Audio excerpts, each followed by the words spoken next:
I was happy when, while still in school, I found out that the meanest and most unpleasant teacher, who was also our homeroom teacher, had quit. He made my life miserable, always walked around with an unfriendly face, allowed himself to insult students, and gave low grades. He taught math. I was already not good at it, but his anger made it even harder for me to answer well at the board because I was so nervous. Every morning before school, I would have a stomachache from stress. I hated and feared this teacher so much. I was curious who would replace him. In my dreams, I imagined a kind teacher who could explain the material in an interesting and clear way, so that going to school wouldn't be scary. But what if the new teacher would be even worse? I didn't want to think about that. At dinner with my family, I thought about it and decided that I would review the material over the weekend to shine with knowledge in front of the new teacher so he would like me. I would show him my best side right away and win his sympathy and trust. After dinner, I went to study math. Honestly, nothing was working out.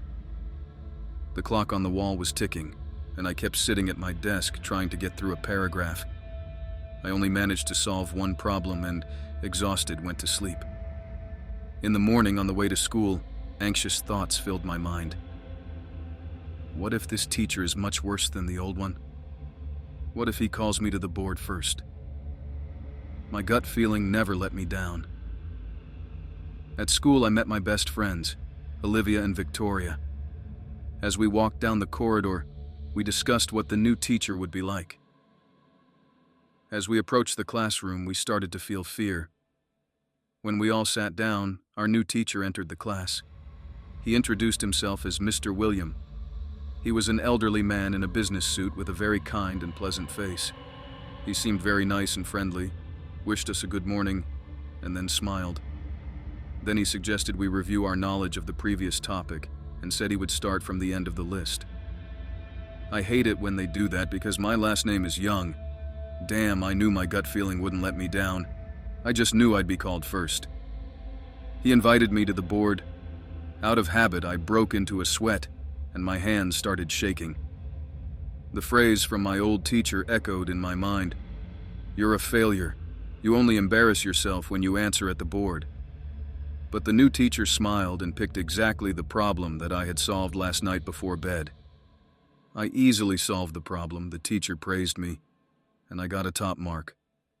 I was over the moon with happiness and enthusiastically returned to my seat. By the end of the lesson, all my classmates were thrilled with the teacher. No one got a bad grade, and everyone understood the new topic. The mood was great. The entire school day flew by so quickly that it seemed like I had just arrived at school, and it was already time to go home. At home, I was so happy that I even started dancing. Could it be that a white streak had begun, and I would be able to enjoy every day? Could it be that school could bring positive emotions? But the next morning, I woke up in a cold sweat. I had dreamt of our new teacher, Mr. William. In the dream, he appeared evil. I was lying down, and then he entered the room and started strangling me with all his might. What a nightmare to have. All the following week at school, I got good grades. The teacher adored me and constantly smiled. The funny old man gave me problems that I easily solved, but I had a dissonance. Every day, starting from the first day I met him, I was tormented by nightmares at night, and in each dream our teacher strangled me with hatred. It was unbearable. I wasn't getting any sleep. Another strange thing was that the smartest girl in the class started getting failing grades. At the end of the week, on Friday, the teacher asked her to stay after class for some reason. All weekend I was still tormented by nightmares. Mostly he strangled me, but a couple of times he chased me with a knife. On Monday, I approached the class's top student and asked what he had talked to her about after class. She monotonously replied, "I don't remember." Her eyes seemed empty. I could tell something was wrong with her, but she didn't want to talk. To my surprise, she started getting top marks again, but something was still off with her. It felt like she had become lifeless. By the end of the week, I noticed that now Olivia was getting bad grades. Then the teacher asked her to stay as well. I decided to wait. After she came out of the classroom, it seemed to me that something had happened to her too. But she didn't want to talk, didn't answer questions, and we walked home in silence. After that, her grades improved, but she looked empty and lifeless. Eventually, Olivia stopped talking to us. After a couple of months, half the class had changed. Fortunately, my friend Victoria understood me. She also found all of this strange. I asked her if she was having nightmares and told her about my own terrifying dreams that were making my life miserable. My friend sympathized and said she didn't have any nightmares. We started to suspect the new teacher. Everyone who stayed with him after class became empty, like dolls. Victoria and I agreed to keep an eye on each other. If the teacher asked one of us to stay, the other would try to prevent it. A couple of weeks later, our grades dropped, and the teacher asked us, like everyone else, to stay after class. We were terrified. We began to make excuses and invent reasons why we couldn't stay. He was very surprised, as other students immediately agreed. He noticed our panic and started reassuring us. "Don't be afraid of me, I won't eat you. You won't believe it, but I have magical abilities. I see that you're struggling with your studies. To help you trust me, I'm giving you these 2 lucky charms. Make sure to keep them with you, and your grades will improve, your mood will lift, and if you're not sleeping well, your sleep will be as deep and healthy as a baby's," he said, and smiled at us. We thanked the teacher and left the classroom. Outside, I told Victoria that I had a strange feeling, but we didn't leave the room with empty eyes like our classmates, so I wasn't too worried. I didn't know what he did to them, what he told them, but it didn't work on us. At home, lying in bed, I examined the charm. What surprised me was that it was made of gold. It was clear that it was an expensive item. I suddenly felt very sleepy. It was the first night in 2 months when I didn't dream of the teacher strangling me, and I finally slept soundly and fully. When I met Victoria at school, she was also glowing with joy. I didn't even have time to ask her before she immediately said that with the charm, her mood was excellent, and she had interesting dreams. That day, we got top marks in all subjects. What a miracle this charm is. On Tuesday, Victoria ran up to me in tears. She said she had lost her lucky charm. I suggested we go together and explain the situation to the teacher, but she said she was too embarrassed and would go alone after class. Victoria went to the teacher, and I had to get home early. The next day, Wednesday, I approached her, but she was unrecognizable. She had become like most of the kids in the class, empty and uncommunicative. I was very upset. I had no friends left, and I even started missing the times with the mean teacher. At least I had friends back then.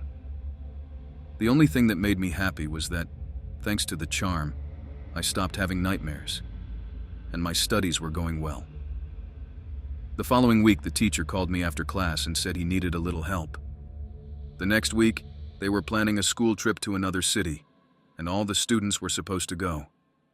Everyone except me had already signed the form. I said I would ask my parents. The teacher smiled and told me not to worry, that he would talk to my parents himself, and that they would definitely let me go. I agreed. He was very pleased, gave me the form, and asked me to sign it too. My parents are lawyers and always taught me to read any documents I sign, no matter who gives them to me. I told him I needed to read it. He smiled again. I started reading. The first few pages were about safety rules and behavior norms, but among all the pages in small print, I read, "Invitation to the best trip of your life. On the road there will be the tastiest ice cream, various chips, and 3 types of soda. The trip guarantees unforgettable views, a park with rides, and a charm that will give you endless luck in your studies. For that, you could even sell your soul." And then there was a signature line. I didn't like the last phrase about selling your soul. I saw what had happened to my friends, but it was scary to refuse the teacher. I started feeling a great danger from him. I decided not to refuse and said I needed to think about it for a day. For the first time, he looked at me angrily, as if I was the first one not to fulfill his request. Apparently, that was the case. The other kids clearly didn't understand the documents and weren't as trained in this as I was. The teacher didn't like it. He agreed with me and asked not to delay with the answer, or I would regret not visiting such interesting places. On my way home, I started thinking about the teacher's proposal. It was all insanely strange. That's not how contracts are written. Maybe he's not even human. That night, I slept soundly and sweetly again with the charm. In the morning, I woke up to find that my dog had stolen it from me and was chewing on it. "Pluto, no!" I shouted and barely managed to take it back. My dog, Pluto, growled at that moment. He had badly damaged it, and I was upset. What if the nightmares came back? That day, the teacher called me after class and asked for the documents. I dared to say that it was written incorrectly and that I wouldn't sign something like that. I could see that it rattled him. He turned red and pale but tried not to show it, forcing a smile. He asked me to give him the charm he had given me. Then he turned away, did something to it, and handed it back with a sly smile. Returning home, I entered the building and called the elevator. When it arrived, I pressed the button for the 15th floor. The elevator started going up when suddenly the light went out. I was terrified. Then someone or something started strangling me. I couldn't see it or touch it. I only felt that I was suffocating and being squeezed, just like in my nightmares. I could barely stay on my feet when I suddenly pulled the charm out of my pocket, threw it on the floor, and tried to step on it. I tried with all my might to crush it when suddenly I heard a crack, and at that moment, the light in the elevator came back on. It continued to go up, and I was released. When the elevator reached my floor, I rushed home. My parents were home. I pretended to be sick, and they called a doctor. Due to the stress, I actually had a fever and I was given a week off school. It seems my dreams were prophetic. I don't know what he is, but he's definitely either a demon or the devil. Without that stupid charm, my nightmares returned. On the day of the trip, while my parents were at work, I caught Victoria on her way to school and didn't let her go to that teacher. She was still not herself. She seemed empty and brainwashed. I had to use force to pull her back home. I stayed with her until it was time for the school bus to leave. That evening, when I got home, my mom and I were watching TV. The news reported that our school bus had crashed. We were horrified and burst into tears. That night, I had another dream. Our school bus was driving across a bridge, and Mr. Williams suddenly turned the wheel sharply to the right, towards the river. As the bus fell, just before hitting the water, I heard the teacher's voice. "We miss you."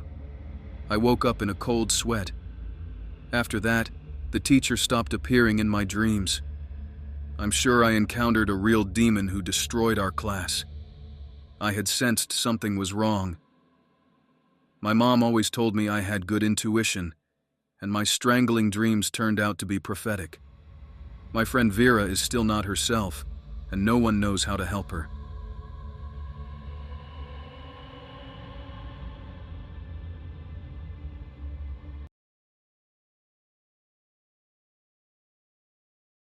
I miss my parents terribly.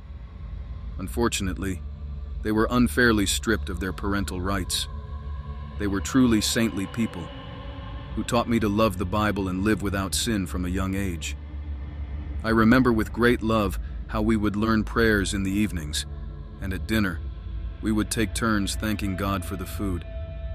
Sometimes, however, my parents did commit a serious sin, and when they did, they would atone for it decisively. Atonement was possible, but it was not easy. Usually my mom or dad would lock themselves in a wooden box for 3 days. In that box, in complete darkness and almost without air, the one who had sinned would sit and pray almost without stopping for 3 days. The only break allowed was for sleep without leaving the box. It was very difficult to stay in there. They had to use the box as a toilet. But who said atonement for sin was easy? During this time, their muscles would cramp, so it took a lot of effort to get them out. My mom and I would pull out my dad, or vice versa. My dad and I would pull out my mom. They looked terrible after this. The smell was awful, and sometimes they even fainted, so we had to carry them to bed. My mom always called this awful smell the scent of sin. This is how sin comes out, my dear, and this is its true smell. But thank God it will soon dissipate. Our house will be cleansed, and we will be with God again, she would say. And so we lived, in full love for each other and, most importantly, for God, trying not to sin. Then I grew up and school began. I remember my first sin. I was too lazy to do my homework. Laziness is a terrible vice that must be fought like the devil. I told my parents about my sin, and they asked me to be more careful, but I thought I was already ready to atone for my first sin in the box. I said that our home is our temple, and there is no place for sin here. It must be atoned for, and I am no exception. At that moment, my mom became worried, and my dad looked at her and nodded with a smile. I understood that he was proud of me. Before putting me in the box, my parents told me to breathe calmly and not give in to fear, as that is also a sin that could destroy me. After thanking my parents for the advice, I began cleansing myself. The first time was very difficult. My legs and knees ached. Sitting in that box, in the cramped space without food and water, was simply unbearable. The next day, the smell was terrible, but I tried to endure it and prayed to God with all my might. I woke up in bed. My parents were proud, but worried because at first they thought God had taken me. They told me that when they pulled me out of the box, I was barely breathing, and my pulse was barely there. God decided not to separate us. Wasn't that a divine miracle? I thought to myself that my sin must have been very great, so I decided never to be lazy again. We lived in complete harmony, but everything changed, and now I have a different life. I so want to go back to that time, but unfortunately, the devil tore us apart. It hurts terribly to remember that awful day. It began quite normally. I was praying for all my past sins, and the third day in the box was the hardest. There was too little oxygen coming through the small cracks. On that day, a miracle happened. I was barely breathing when God showed me my path. That day, I saw God's judgment. In that vision, I was judging sinners with God, deciding who could be admitted to the Garden of Eden and who could not. I was so immersed in it that I understood my life's mission, realized what God wanted from me, and decided to dedicate my life to it. After that, I woke up in the hospital. I immediately started calling for my parents, but they didn't come. A nurse approached, and I asked her where they were. Her answer shocked me. She said I no longer needed to be afraid of my parents, that they were being stripped of their parental rights, and that I would be fine now. At that moment, I had a nervous breakdown and started demanding that they return my parents. They gave me something to calm me down, and I fell asleep. The court stripped them of their parental rights, and the worst part was that they were sent to a mental institution. My psychologist said I had Stockholm Syndrome, but I knew that was nonsense. But continuing to have breakdowns was dangerous. They could send me to a mental institution like my parents and strip me of my future. And I couldn't allow that because it would interfere with God's plan. I could resolve everything, so I had to calm down and pull myself together. In the orphanage, I only had good grades, and for that, I primarily thanked my parents, because from an early age they taught me to read and greatly developed my memory as we learned prayers every day. And God helped me overcome my laziness. I thank Him every day too. When I graduated from the orphanage with honors, I had to choose a college and a future profession where I could fulfill God's plan. I thought for a long time, and my choice fell on the profession of a psychologist. With it, you can determine the purity of a person and judge them. I graduated from university with honors and quickly found a job. When I had saved enough money, I opened my own agency and hired employees. They worked in the office while I started seeing people at my private home. Sitting in my home, in my well-equipped office, I thanked God for everything He had given me. I thought it was time to fulfill God's plan, to cleanse souls that were too dirty. Finally, a successful man came to see me. At first, he seemed like a pleasant person, but within a couple of minutes, He began talking about how he cheated on his wife, how he didn't pay people their wages, and the most important thing was how he took pleasure in it. He was openly admiring himself. I skillfully led him to the truth using various psychological techniques, and the longer we talked, the more I understood that his soul was engulfed in darkness and needed saving. I was immediately glad, because I had prepared everything in advance for saving this soul. When there was no doubt left that his soul needed saving, I put him into a light hypnosis and then made him take a pill, after which he fell asleep. I understood that 3 days wouldn't be enough to save such a soul with such sins, so with great effort, I dragged him by the legs to the backyard of my house. The pit was already dug, and a coffin lay at the bottom. I threw him in there, then placed a flashlight and a Bible beside him. Then I covered the coffin with the lid. I didn't nail it shut, as the earth would press it down anyway, and it was already late.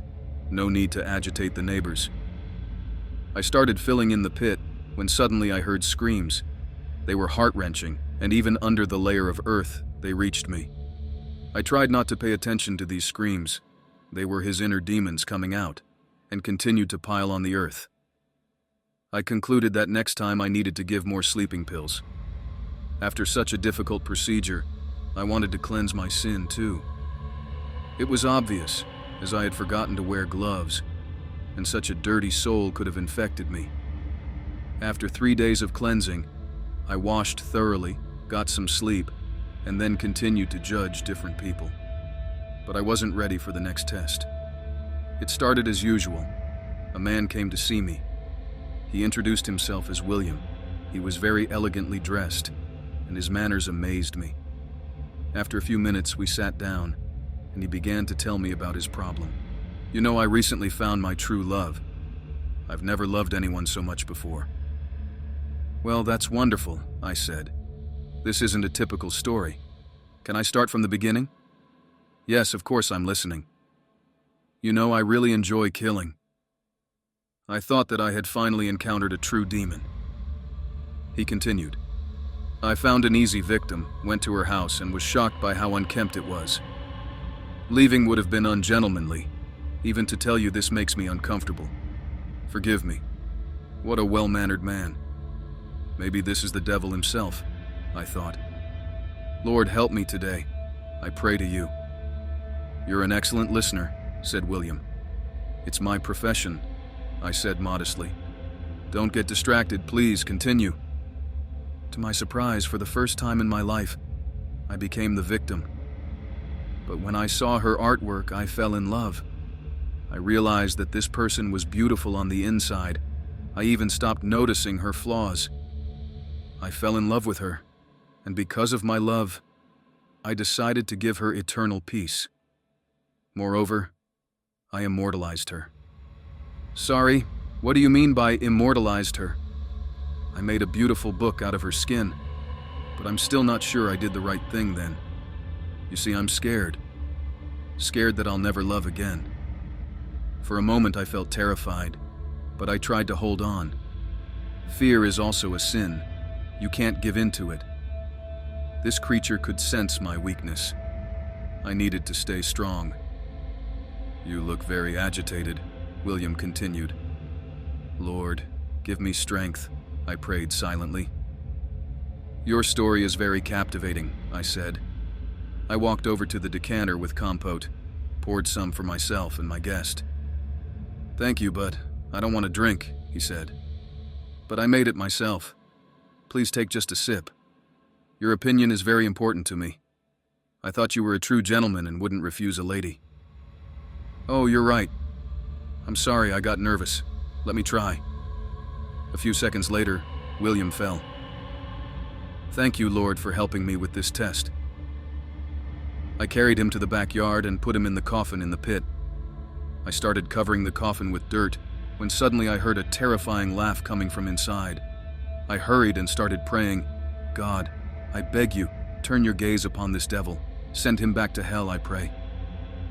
When I buried him, I went back into the house and immediately climbed into the box to cleanse myself. I prayed until I fell asleep. In the morning, I heard footsteps in my house. At that moment, fear began to take hold of me. I tried to pray as fast as I had buried that devil. Then someone approached my box and began hammering nails into it. I prayed non-stop, trying to ignore the devil's tricks. After about 5 minutes, the sound stopped. The front door slammed shut, and I wanted to try to open the lid. It was nailed shut. I continued praying. On the third day, gathering my last bit of strength, I managed to break the wall of the box with my foot and escape. On the box lay a note. I began to read. "Thank you. You're an excellent psychologist. When I woke up in the coffin, I felt amused and joyful. Thinking about you, I realized that there are still so many wonderful people out there, and I'll definitely be able to find my soulmate. Your approach is brilliant. You're a true professional. I sincerely shake your hand, colleague." Being in the coffin made me appreciate my life even more, but getting out was very difficult. Special thanks for the flashlight. Without it, I wouldn't have had a chance to see daylight again. But you didn't want me to see it again, so here's a little something for you as well. But I know you'll definitely get out of there. And a word of advice for the future. Inspect such a fun procedure carefully. Goodbye, and once again, thank you so much for bringing back my zest for life. Best regards, your patient, William.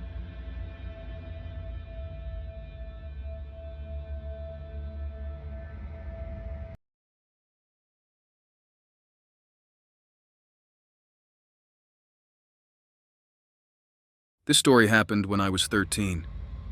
My parents raised me very strictly. Despite the fact that I was a kind and decent child and did well in school, I had to be home by 5 p.m. every day, while my peers were having fun outside at that time. I wasn't allowed to invite friends over, and I wasn't permitted to visit anyone after school. I was immediately made to do my homework. I didn't even have a computer. In my free time, my parents made me read books, after which I had to write a short essay about what I had read so that they were sure I actually read them. All of this irritated me a lot. It was cruel and unfair to me. But what hurt me the most was that my parents didn't even feel sorry for me. In their eyes, I saw indifference and not a drop of compassion. My mother was a cruel woman who always made me feel guilty about everything. My father only knew one emotion: rage. We never talked. He would only come up to me to yell at me for bad grades or to beat me for disobedience. But enough about them. Let's talk about my school psychologist. His name is Victor Stevenson. Every student could come to him to talk about problems of any kind, but honestly, I never saw any students talking to Dr. Stevenson. Every day I passed by his office on my way to the cafeteria and peeked into his office through a small crack. He was always alone, working on some documents. I guess that many kids were just afraid to talk about their problems with an unfamiliar adult. I was afraid too. For 2 weeks, I gathered the courage to go to him and voice my problems. During lunch break, I stopped in front of his office door and slightly opened it to peek inside. He looked up, smiled, and waved, inviting me to come in. I entered. He greeted me, introduced himself, and asked for my name. Dr. Stevenson had a very soft voice which made me feel comfortable, and I felt his kindness radiating. I trusted him and told him everything about how my parents were mean and how they didn't care about me at all. The psychologist patiently listened to my story and occasionally nodded his head. Sometime later, my voice started to tremble, and I fell silent. I expected him to start talking about how everything I told him wasn't true, and that my parents really loved me and blah blah blah. But everything was different. Dr. Stevenson leaned towards me with a smirk on his face and said, "You know, I'm the best school psychologist in the world. I promise we'll fix everything." I looked at him skeptically. "Okay, but how?" "I have my ways," he said. "I'm a man of my word. I promise that within a month, the relationship between you and your parents will improve forever. But you have to make me one promise. You have to promise me that you'll come to this office tomorrow after school and that you won't tell anyone about our conversation today. This will be our secret." I promised. The next day after class, I came to Dr. Stevenson. After a warm greeting, I sat in a chair, and Dr. Stevenson closed the blinds on all the windows. Well, now we have the necessary privacy, he said with a smile on his face. We started talking about my hobbies and favorite things, favorite subjects in school, disliked teachers, and so on.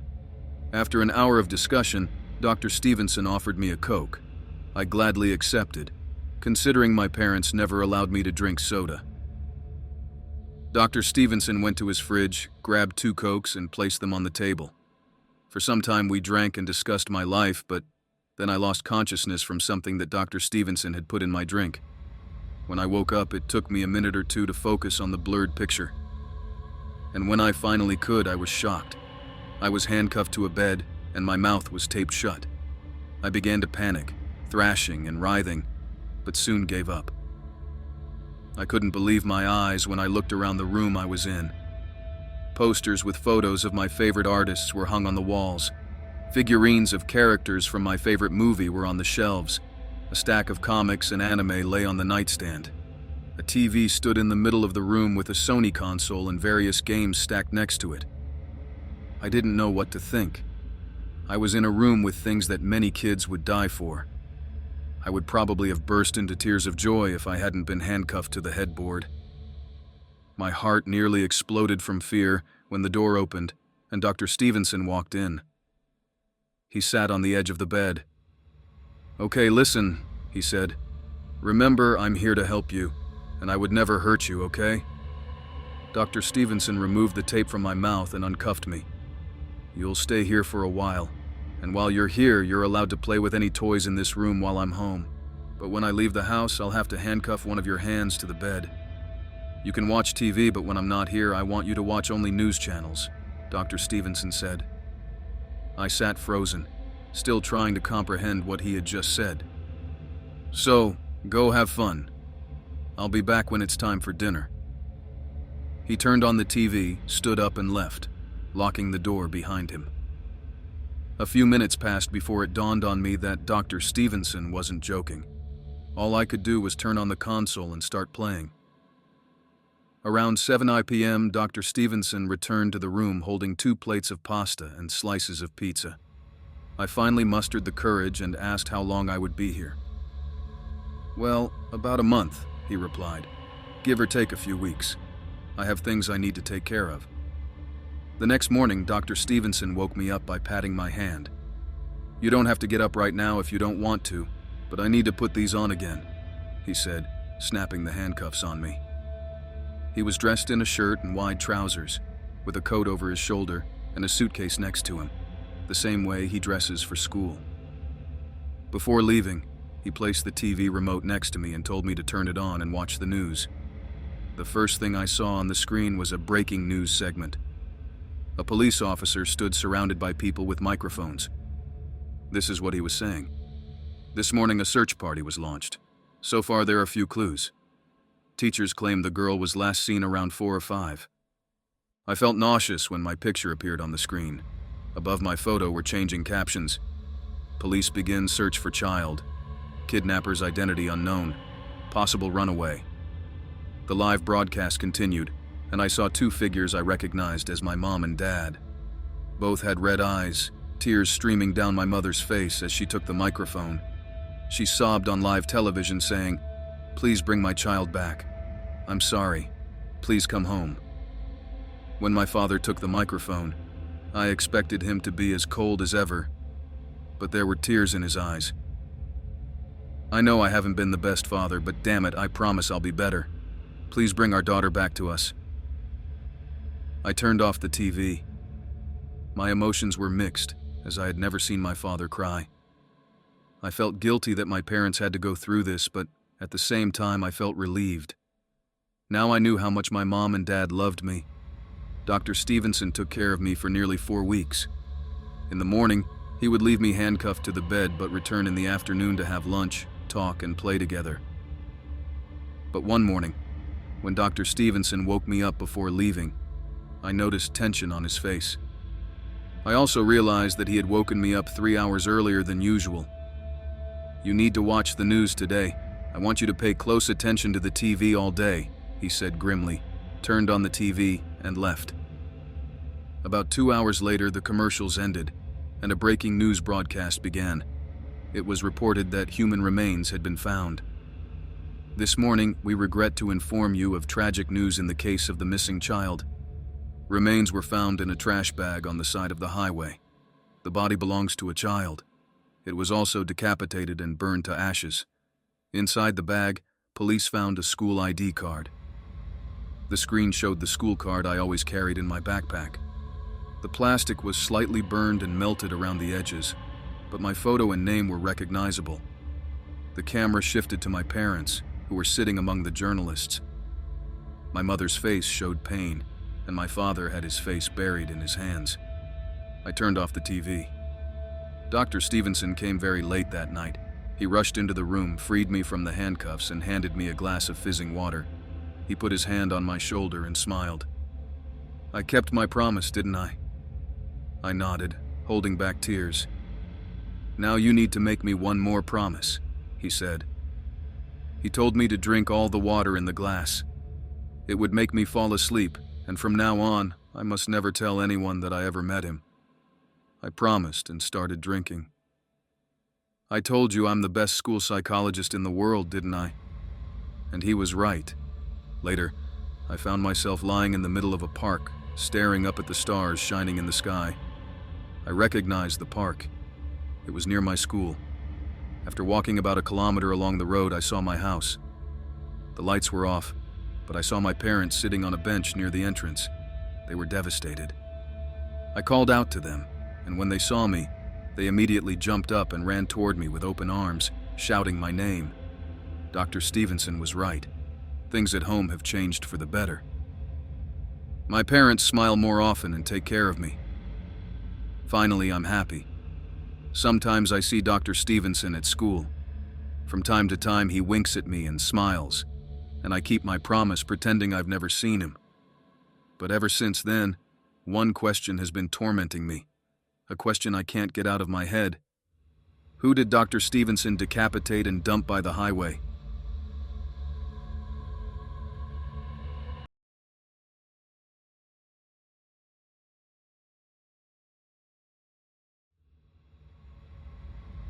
My life is a complete mess. My parents are alcoholics and often take out their anger on me. I've never heard a kind word from them. On top of that, I'm bullied at school, but their insults don't bother me anymore. I've gotten used to it a long time ago.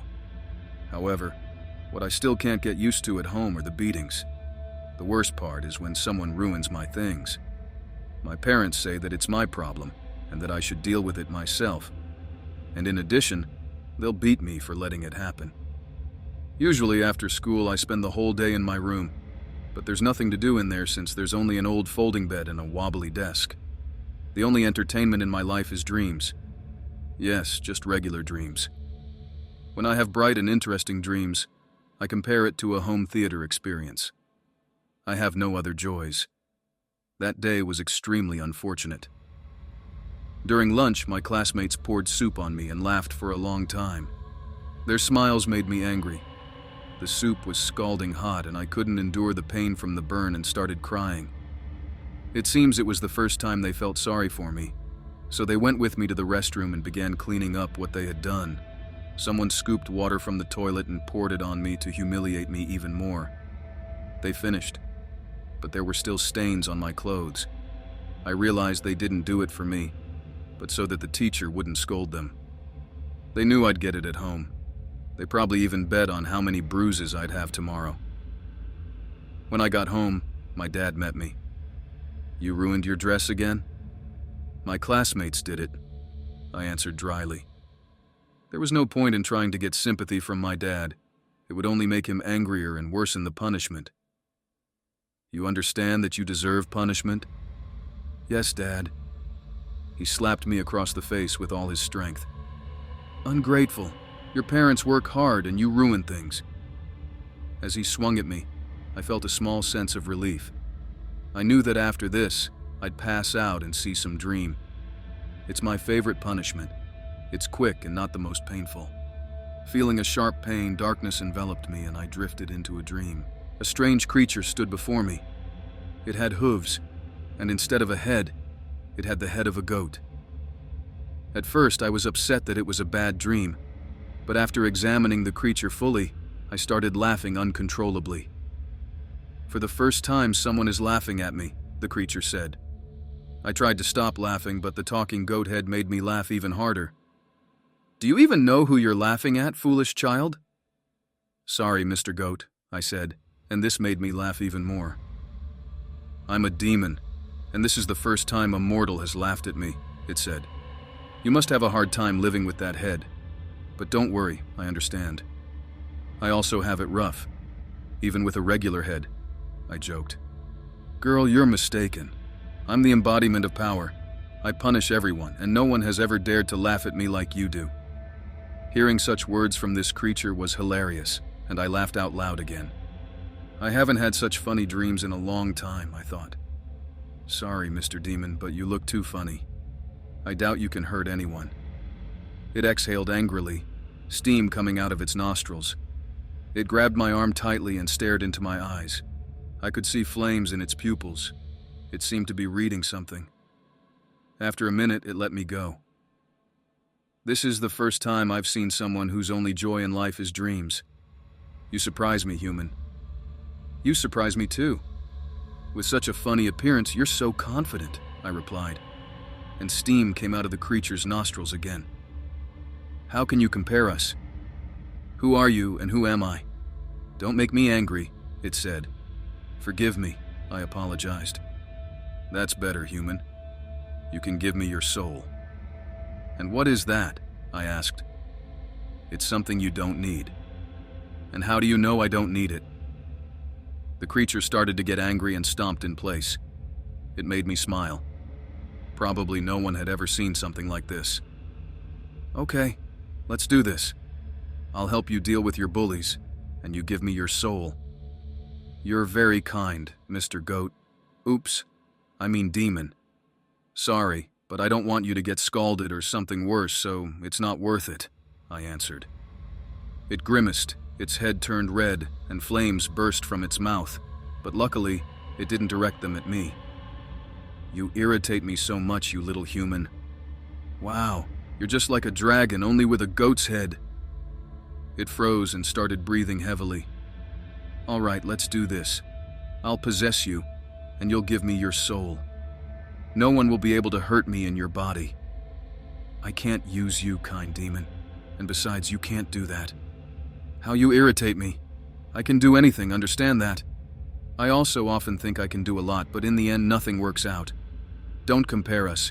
You're just a human, and I'm a demon." "Sorry, I didn't mean to offend you. You've really riled me up. No one has ever dared to speak to me like this. I'm even interested. I'm willing to help you selflessly, considering it a Christmas gift.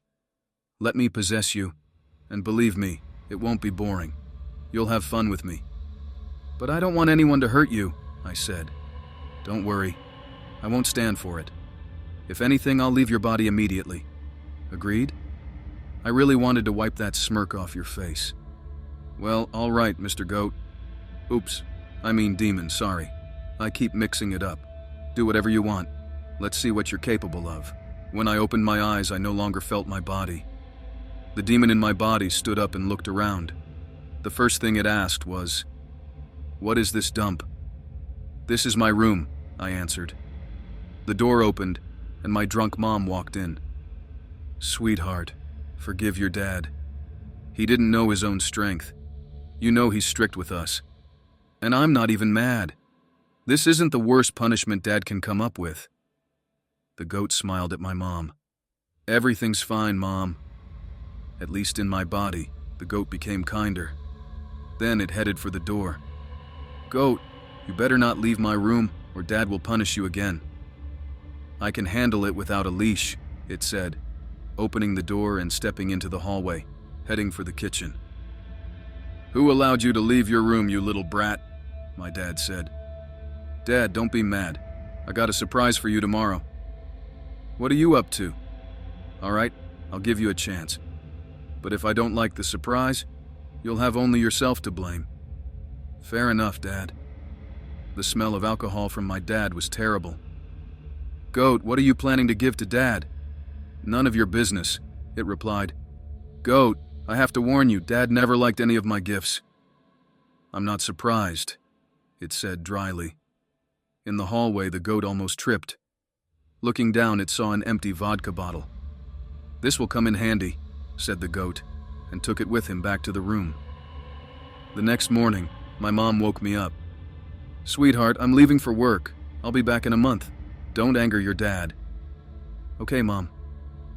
Getting dressed, the goat in my body headed to school. Entering the classroom, many looked at me with a smile, probably amused by the bruise from my dad's slap. Cassandra suddenly got angry and asked, "What, you only have one bruise?" "One," the goat replied. "Again, I lost because of you. Now I'll check how many bruises you have." From the way she was walking towards me, I realized she was going to hit me. "Run, goat," I said, but it stood still. Cassandra swung her hand at me. I wanted to close my eyes, but I wasn't in control. My fist, with incredible speed, hit Cassandra's nose first. Blood poured out. She grabbed her face and started crying. The goat smiled at her. "You dared to dirty me," it said, and then hit her again. She screamed, cried even louder, and ran out of the classroom. Everyone in the class had a shocked look on their faces, but the goat ignored them, simply walking to an empty seat with a smile. "Good morning, everyone," the teacher said, entering the room. "Today we have an important test. Where's Cassandra?" The goat raised its hand. "She fell and went to wash up in the restroom." The door opened and Cassandra entered. "Teacher, don't listen to her! She hit me!" The teacher knew everyone bullied me and told Cassandra not to make things up. Suddenly, someone touched my back. I turned my head and saw Ira, the most aggressive girl in the class, glaring at me. "You're dead after school," she said. The goat smiled in response. "You're the one who's dead. You won't have the brains to finish the test." "We'll bury you after classes," she threatened. "All right, but don't dig with your hands, Ira. That's what a shovel is for. Though you probably don't know what that is, since you don't have a brain." She hit me in the back. The sound was loud, but it didn't hurt. The goat fell and pretended. "Pain! Pain! It hurts so much! My back!" The teacher glared at Ira, promised to call her parents to the principal, and gave her a failing grade. She asked me to move further away. Afterward, I looked back. Ira gave me a hateful look. The goat winked at her. "We're doomed," I said. The goat stayed silent. The goat finished the test faster than anyone else and handed it to the teacher 20 minutes earlier than the others. The teacher looked at the paper with disbelief but accepted it. 5 minutes later, she praised me for the first time, saying everything was correct. I was shocked. "Goat, you're smart." When the bell rang, fear gripped me.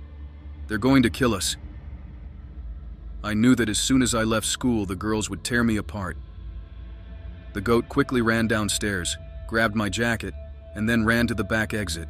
It was locked, but the goat took out a paperclip and unlocked the door.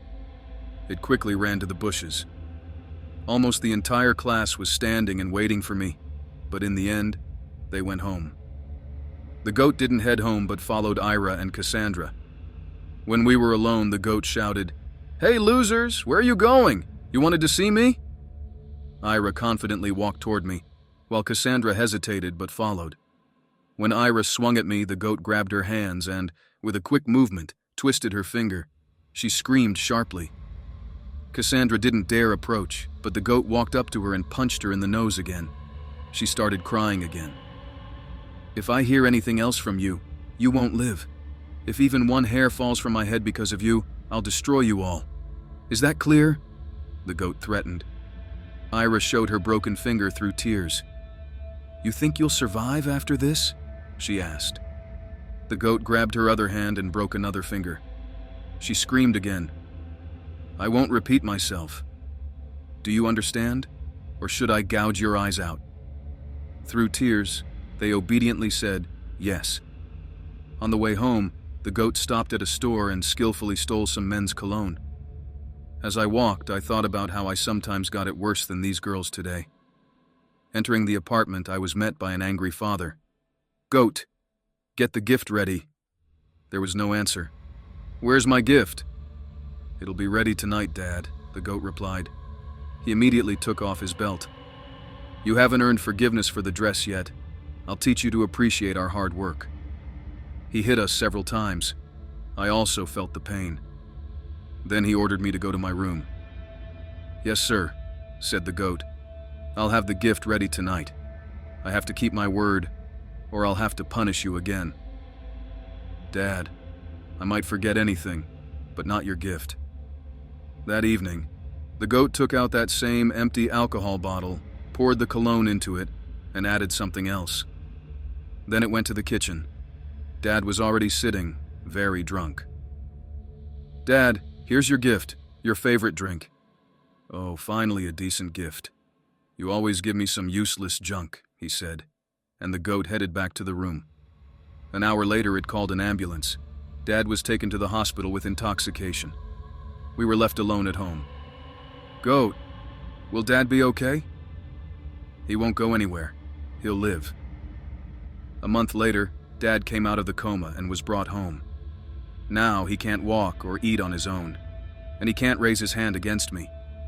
Because of his illness, Mom had to stop drinking to take care of him. For others, this would be a tragedy, but for me, it was a great joy. Now there's peace and harmony at home. Everything is getting better. At school, people are afraid of me, and I have straight A's in all subjects. It was incredibly satisfying to see myself so strong. But one day the goat said, "That's it. I'm not having fun anymore. I'm bored to death. I'm sick of all this. Goodbye. And don't ever say I can't do something, and don't compare us. Without me, you'd never have put things in order here. How long have I been working for free here? Maybe you'll give me your soul." "Sorry, goat, I can't stain your noble deed. If I give you something, it won't be a beautiful and noble act anymore." The goat got angry again, then screamed, and then left me forever.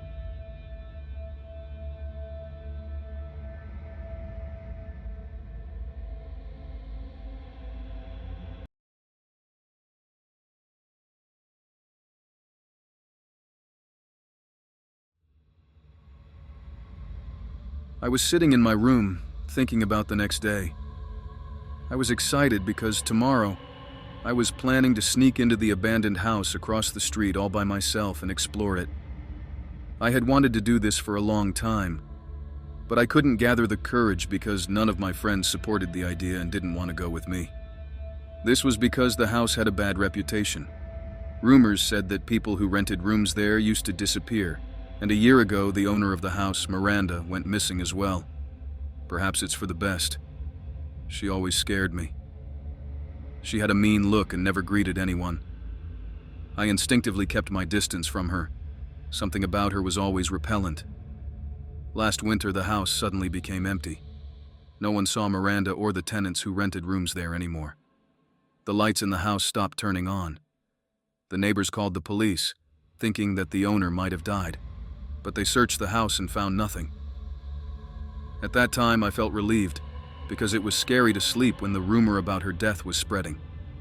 Before bed, I would imagine her lying dead in her house, and then at night, her ghost staring out the window at our house. Such creepy thoughts filled my head, and I couldn't get rid of them. But with the arrival of morning, all fears would vanish, and I boldly decided to satisfy my curiosity. I had already walked around the house before, peeking into the windows. Inside, it was gloomy. One window wasn't locked, so I decided I would sneak in through it. After breakfast, I immediately headed to the abandoned house. After opening the window, I looked around. The sun was shining brightly that day, so inside, the house didn't look creepy.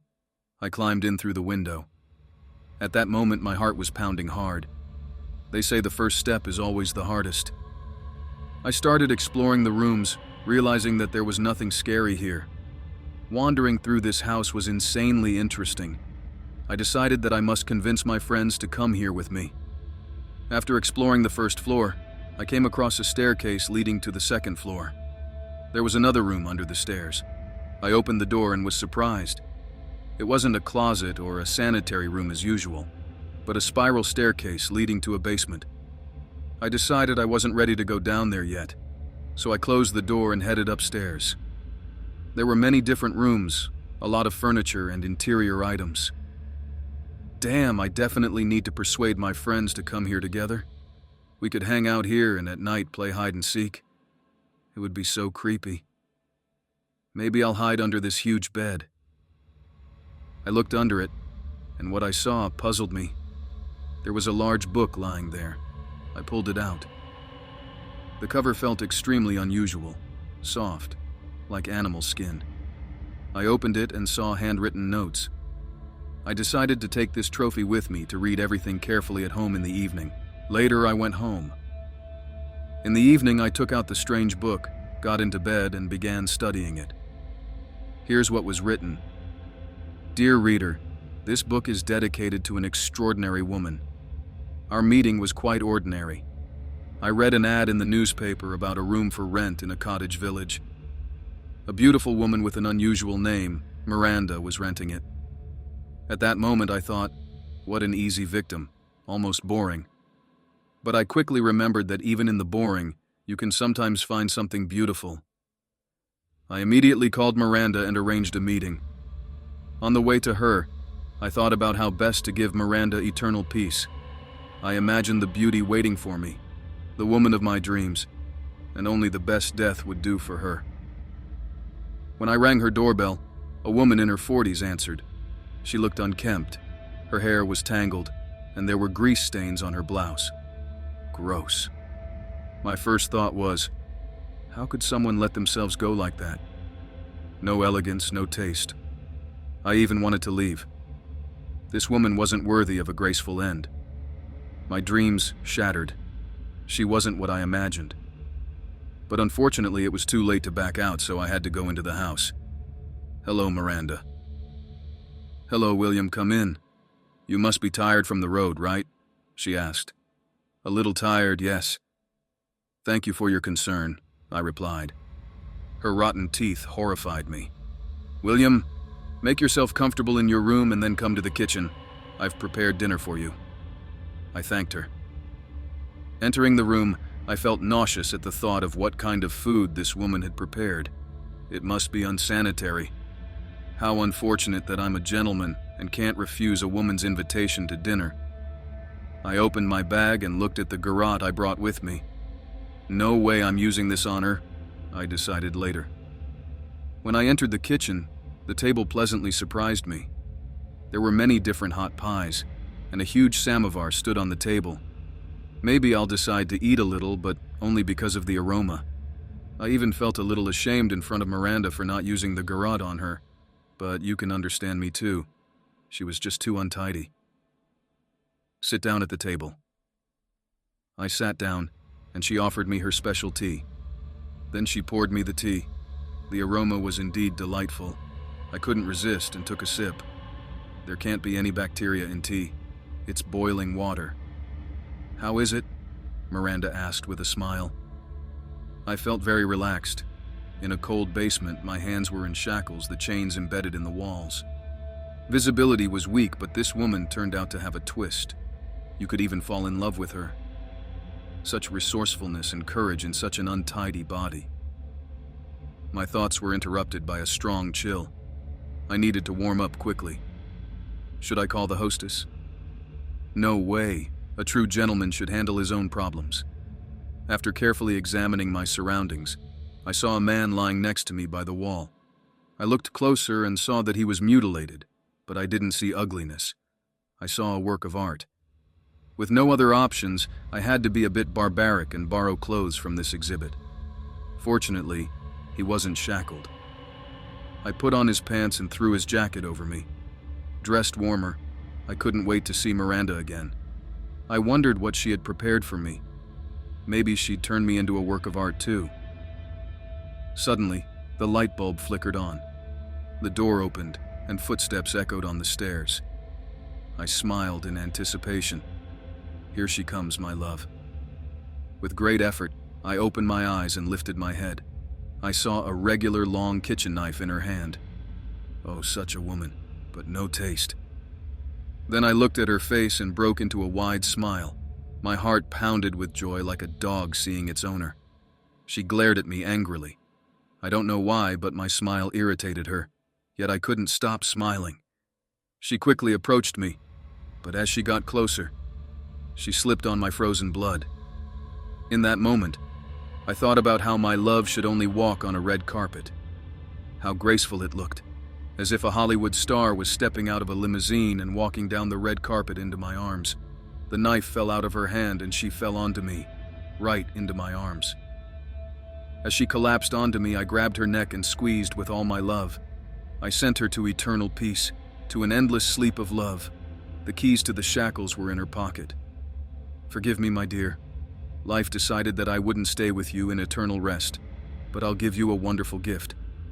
After stopping the infection in my hand and recovering a bit, I'm sure that this will later become a museum exhibit. Next, I wrote down the names of those I gave eternal peace to. But the first on the list will be my Miranda. She's the diamond of this book.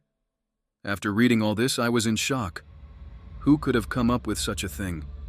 Is this some kind of joke? As I continued to read the list of names, I was horrified. There were over 200 of them. Then there were a few blank pages, and on the last one there was more text. Reading this is mandatory if you don't want to be added to this book. Reader, you have no idea what kind of story you're getting yourself into. Return this book to its rightful place tomorrow, or I'll have to pay you a visit. There are hidden cameras all over the house. I saw you and know your face, and don't you dare tell anyone about this. After reading, I started shaking. I wanted to tell someone about it, but the book forbade it. The next day, I returned it to its place. I was so scared that I took a knife with me to that house just in case. Now I don't know what to do. I live in constant fear. If this is true, that man is clearly insane. What if he finds me?